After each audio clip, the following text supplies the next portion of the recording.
How are you? Welcome to my kitchen again. Today I want to cook Italian history for you. And that's very possible because the Italians are really some of the most sophisticated and oldest cooks in the world. As a matter of fact, the very first cookbook ever to be written out was supposedly written out in 79 AD by an Italian, a good Roman. I have an Italian restaurant here in town that I love very much, and it has taught me something new about Italian cuisine, especially that of the North. The chef's name is Dennis Tursak. It's called Avanzari's. I want you to stop in and look at the place.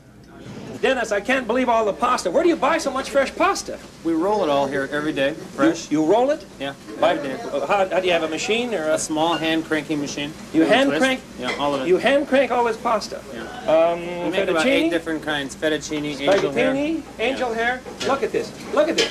You've got this. This is pasta. This is pasta. The only thing I miss in an Italian restaurant like this, I don't see any tomato sauce cooking. What's We use very little tomato sauce. It's traditionally a southern food that's eaten in the north, but not in the same quantity that's eaten in the south. It's there's more food variables for people to choose from in the north, and like economics are different, so people buy different kinds of food. So what do they eat in the north then? They eat a lot of veal. They eat cream sauces. The food is more sophisticated in terms of the way that it's decorated and presented. Well, your food is certainly beautiful here. Thank you. The plate I had last night for dinner brought me near glorious death. It was absolutely gorgeous. It's a tuna sauce, tonata. Served with cold veal. Cold veal, that's traditional? Medium rare. How do you make this? It's just marvelous. It's a blend of mayonnaise, anchovy, caper, seasoning, a hint of garlic, and some oil. Seasoning through me. I won't get that out of you. Yes. I want you to come back to the kitchen, and I want to try and do. I can't duplicate Dennis, but I think I can come pretty close.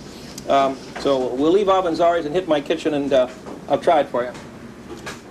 Dennis is a stinker. He wouldn't give me the word seasoning, but I have something for you very, very close to what he was preparing.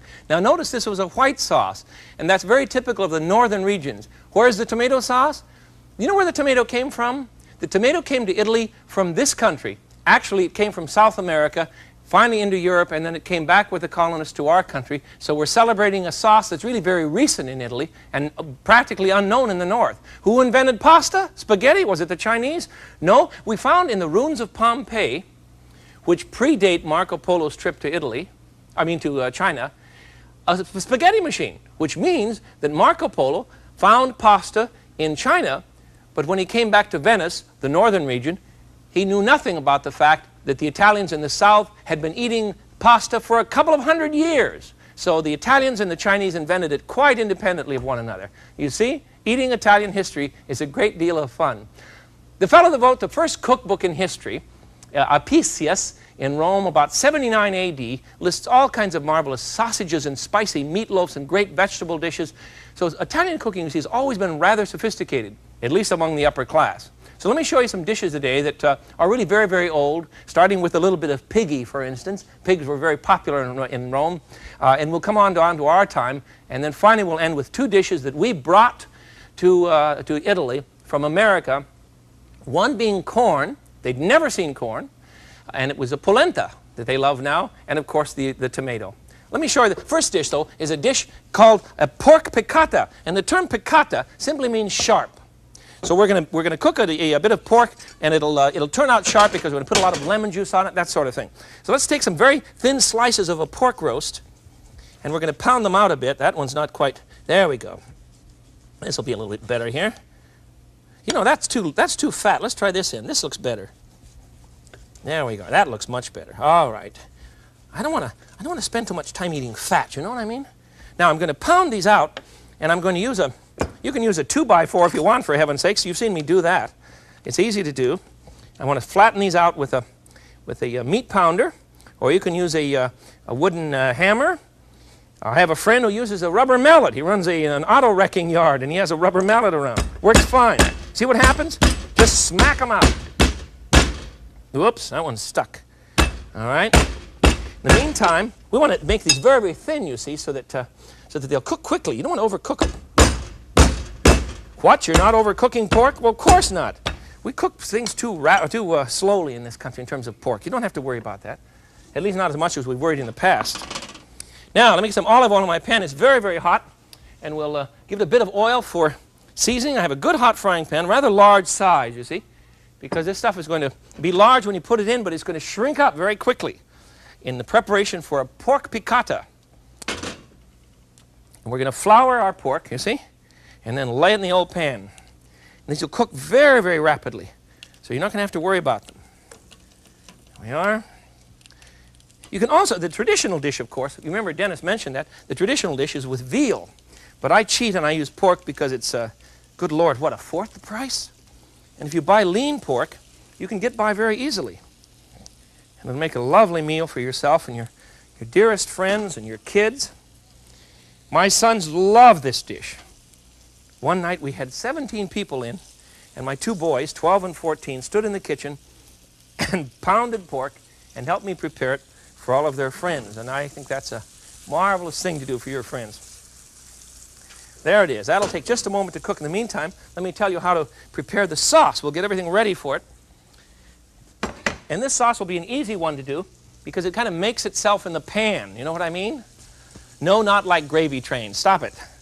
What we're going to do is to prepare a lemon. We want a bit of lemon juice.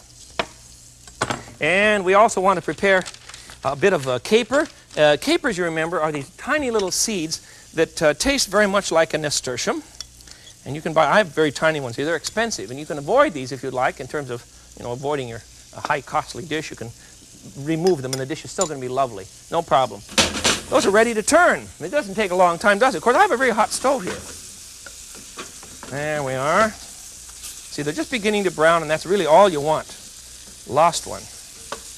Just like your kitchen, huh? All right. Into our pan, I'm going to put a bit of garlic. I'm going to squeeze a clove of garlic right into the oil and let them cook in this for a moment. And I'm also going to add the juice of, once this is cooked on the other side, the juice of half a lemon. Not quite yet. There we are. There it goes. 1/2 of a lemon. Isn't that a marvelous gadget, that lemon reamer? I love it. We need a lot of pepper. You have to work in a hurry now or you're going to lose the sauce, you see. The pan's hot. Get some pepper in here. The flour will thicken up and make a nice sauce. So let's get it out of the pan right now. That is to say the meat, not the sauce. Let the sauce reduce. The piccata comes from the lemon. You see? I'm going to save this aside, and then we'll finish our sauce in the pan, which simply means we're going to add some white wine and some capers, and we have it. Let that reduce. That's what all the bubbling means, you see. And some capers. There we go. Cook that down just a hair. There, reduction simply means that you're allowing the normal juices in the pan to cook down a bit, makes them very rich. There it is. The dish is done. Put the meat back in the pan. Let me show you what it looks like now when we're ready to serve it. Pork piccata. You ready? This is lovely. Slide these right on onto the pan. And there you are. You got the recipe? Pound your pork flat. Dip it in flour. Dredge it in flour. Put it on the old burner, fry it well in olive oil just for a few minutes on each side, and then we're going to add a little bit of lemon juice to the pan, a bit of white wine, a shot of garlic, shake it around, remove the meat onto another plate, you see, then add some a little more wine to your pan and some capers, a bit of pepper, and you're all set with a pork piccata from Italy. And we'll put that forth as our first Italian presentation, no tomato sauce. It's from the north, you see, no tomato sauce at all. I get tired of going into a restaurant and having the same thing. Everything looks like a big stack of lasagna, and that's not the point here.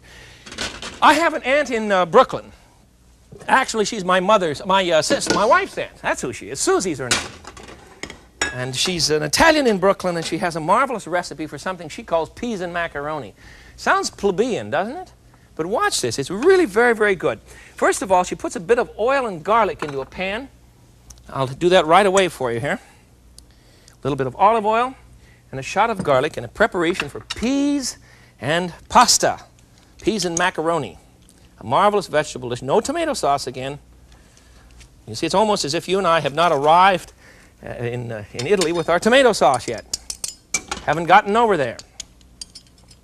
All right, cook the garlic and the oil for a few minutes, and then we're going to want to add a bit of tomato and celery. I'm going to chop up. These are plum tomatoes from Italy. Aren't they lovely? Wait a minute, you said the tomato came from this country. Well, it did originally, but then all kinds of varieties have been developed, and this one, this classic Italian shape, the plum tomato, is very, very popular in Italy. I love it. It's probably too expensive for normal diets, but on occasion, you see, I will splurge and buy some of these. They're very rich little critters. All right, I'm going to move this onto a hotter burner. Get some action over here.